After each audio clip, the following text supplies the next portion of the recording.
Ohio. Oh, thank you very much, everybody. Thank you. Everybody, please relax. We're going to be here for a little bit. Everybody take a seat if you have a seat. It is great to see you. Can everybody please give Jody a big round of applause for the introduction?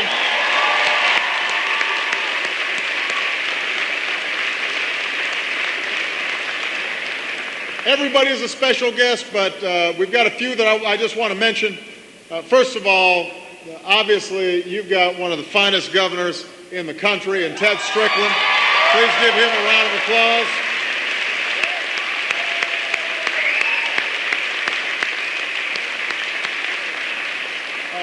My former colleague when he was in the Senate, nobody fights harder for working people than Sherrod Brown. Give him a big round of applause.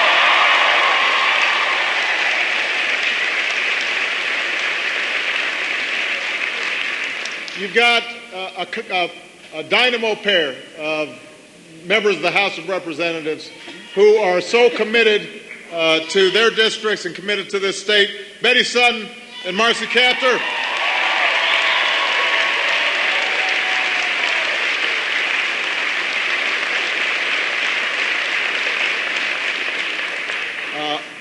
I have been having just a wonderful time here in town, and your mayor has just been a really nice person. He and I shared a burger over at Smitty's. Give Bill Grace a big round of applause.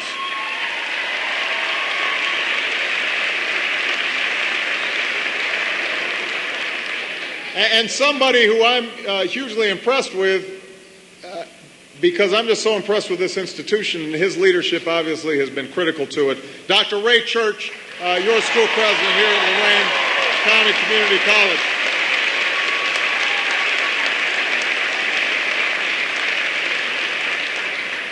Well, listen, it is great to be here in Elyria. Thank you so much for the great hospitality, the wonderful reception.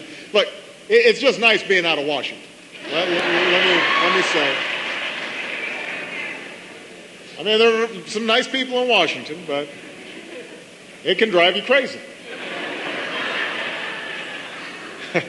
Am I wrong, Sharon?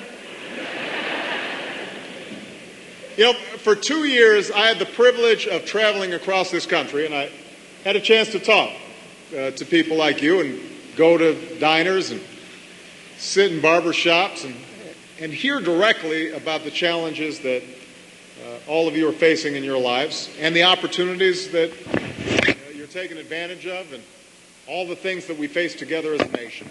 And the single hardest thing, people ask me this all the time, the single hardest thing about being president is that it's harder for me to do that nowadays.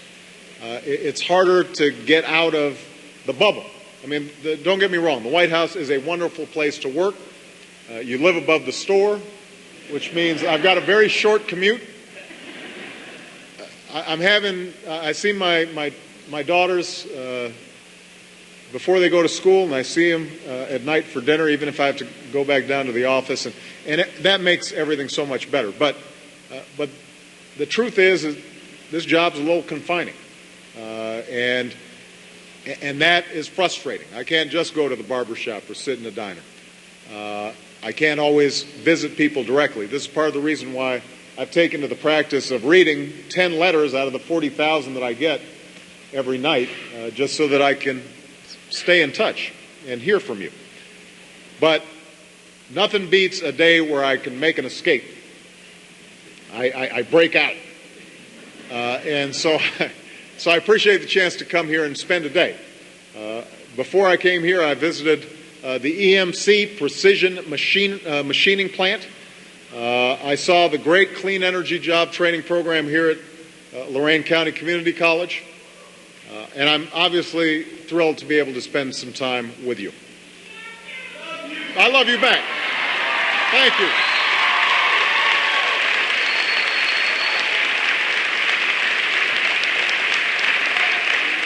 Now, look, let's be honest. These are difficult and unsettling times. They're difficult times here in Elyria. They're tough in Ohio. They're tough all across the country. I walked into office a year ago in the middle of a raging economic storm that was wreaking devastation on your town and communities everywhere. And we had to take some very difficult steps to deal with that mess, to stave off an even greater economic catastrophe. We had to stabilize the financial system, which, given the role of the big banks in creating this mess, was a pretty tough pill to swallow. I knew it would be unpopular, and rightly so. But I also knew that we had to do it because if they went down, your local banks would have gone down, and if the financial system went down, it would have taken the entire economy and millions more families and businesses with it. We would have been looking at a second Great Depression. So in my first months in office, we also had to save two of the big three automakers from a liquidation bankruptcy, complete collapse. Some people weren't happy about that either. I understand that.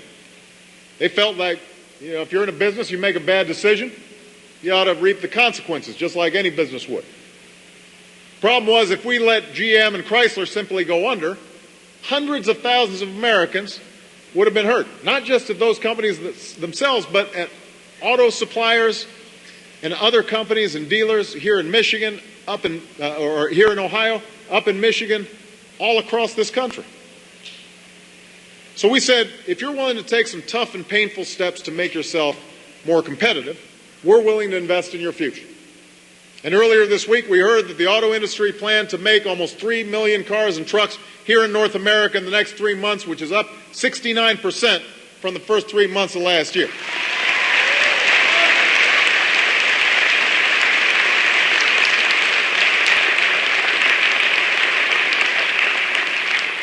We also passed a Recovery Act to pull our economy back from the brink. Now, there's been a lot of misunderstanding about this Recovery Act.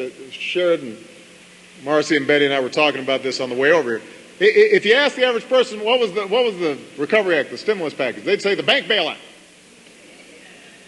So let me just be clear here. The Recovery Act was cutting taxes for 95% of working families. 15 different tax cuts for working families, 7 different tax cuts for small businesses so they can start up and grow and hire. The Recovery Act was extending and increasing unemployment insurance and making COBRA available at a cheaper rate for people who had lost their jobs so they could keep their health care.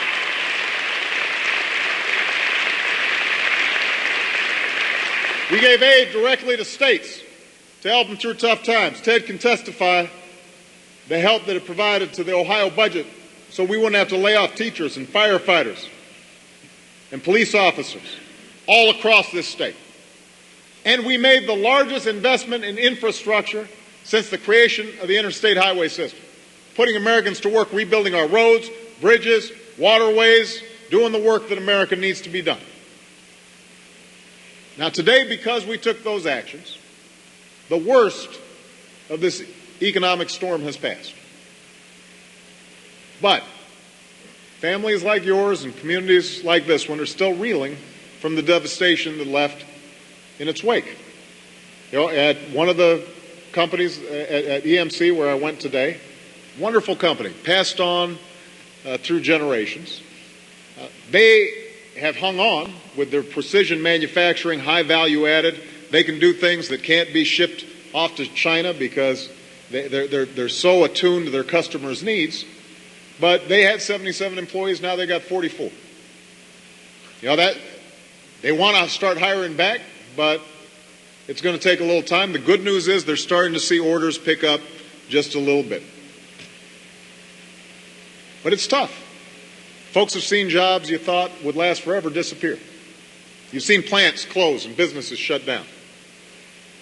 I've heard about how the city government here is starting to cut into bone, not just fat. You can't get to work or go buy groceries like you used to because of cuts in the county transit system.